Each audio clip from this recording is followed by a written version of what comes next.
We're going to have a diocesan-wide conversation. We're going to make a decision about how it's to be done. And we're going to remember the following. We're not talking about numbers. We're not talking about budgets. We're not talking about propping up a sagging institution in a post-Christian era. It's not about money or glory or ego. It's about growing in the depth of our own discipleship and bringing others to faith in God through Jesus Christ. It's about offering the hope of salvation to a world in need. If you don't want to be part of the conversation, you're free to leave. But if you do, I want you to begin to look at your community, look at your church, and make a decision about how badly the love, mercy, grace of Jesus Christ is needed where you work and where you live. And then be willing to work just as hard as you can to bring others to know that mercy, grace, peace, truth, and forgiveness. We're going to grow in our discipleship, and we're going to bring others to faith in God through Him. We're here to offer the hope of salvation to a world in need. You know, our new presiding bishop, Michael Curry, and I don't see eye to eye on a lot of things. We've been friends for a long time, though. Going back to days when I was in New York and he was in Baltimore. And then some of you will remember not too many years ago, he came and he was the chaplain at our convention and he preached to us. And boy, did he preach. And one thing that I'll say about Michael Curry and his preaching is he's not afraid to talk about Jesus Christ.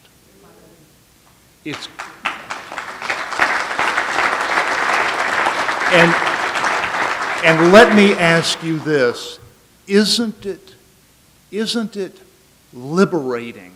Isn't it freeing? Isn't it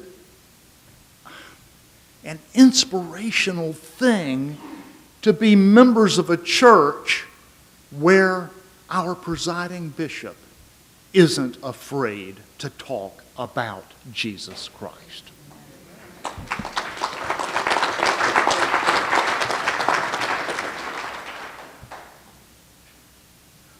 2,000 years after Jesus started his ministry, the call of the King is stronger than ever. And our job as ambassadors for that King is to win our portion of the world for him. We have a lot to do. The Baker-Westbury Committee is going to get busy. It's going to start forming and talking and studying, and they and the rest of us are going to start praying intentionally for growth and for generosity. I will be sending prayers to you for use every Sunday in church, as well as prayers for individuals and families to use every day. And those prayers are going to focus on evangelism and growth and giving.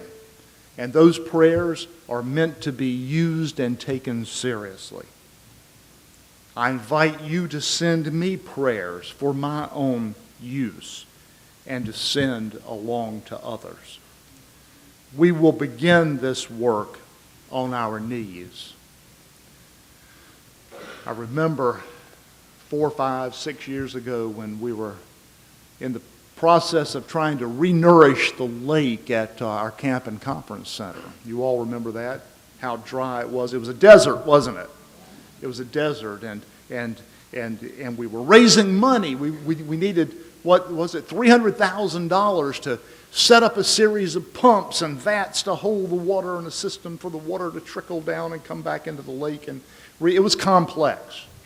And we must have gone to 25 or 30 different government commissions and boards and committees and water management groups, and we needed approval from the federal government and the county government and the local people, and it was complex just to get some water in a lake.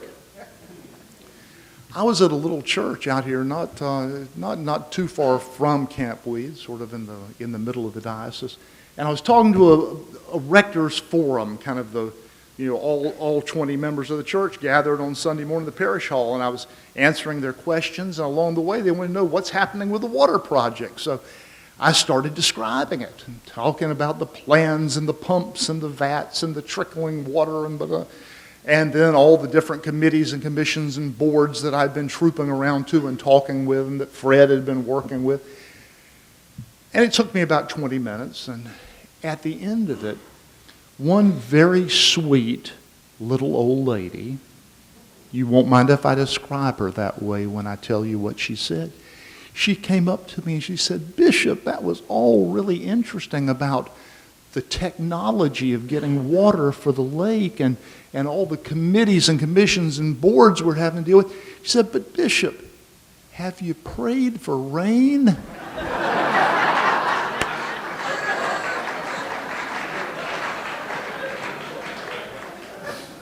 You want to hear the punchline? The rest of the story, as Paul Harvey would say.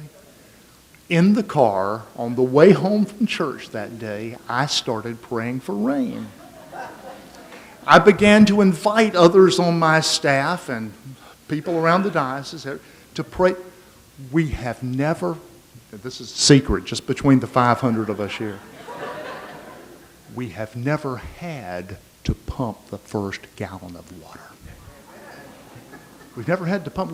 We have, just to prove that we can. We're not going to let all that work go for nothing. But you've seen the lake. It's full of water. It's beautiful again. That's God's work. If you think we're in a church which has become a dry, barren desert, if you think that what we're seeing are a few weeds from the past coming up through the thick crust of earth that's so spiritually dry that the church will never live here again, then start praying right now. Start praying for growth. Start praying for belief. Start praying for faith. Start praying for generosity. Start praying that the Great Commission might be accomplished in our time and in our place, and that the Episcopal Church and the Anglican tradition may live again in North Florida. We've laid the foundation for success. We do some of the right things in this diocese. Our conventions don't engage in unnecessary and divisive arguments anymore. We don't talk much about hot-button issues we're not going to convince each other about anyway. We've learned that legislation is not the great gift of our church, but that our gifts lie in the sacraments and in good pastoral care and in preaching, as dear old C.S. Lewis said, mere Christianity. We're going to keep on doing those things, and we're going to keep on doing the other things we're doing to support growth and congregational development. We're going to keep on investing money in Hispanic ministry. It's a big part of the budget, you'll see today. We're going to continue to support clergy salaries where we think growth is a real possibility. We're doing some of that now at St. Paul's and Federal Point and St. Francis in the Field, and there will be others where promise is shown, where there's a plan, where there's a willingness, where others are willing to invest of themselves as well. We're going to keep our commitment to seminarians for 2 years of employment and mentoring after graduation. We're going to support our urban ministries through St. Mary's and Grace and Church Without Walls. We're going to keep on working in places like the River Region, where a 6-congregation group led by Bob Marsh and Rick Westbury have been exploring ways to collaborate and share ministry, both ordained and lay. We're going to restart some parishes that we thought might never had a future. One of those very soon will be St. Margaret's in Hibernia, which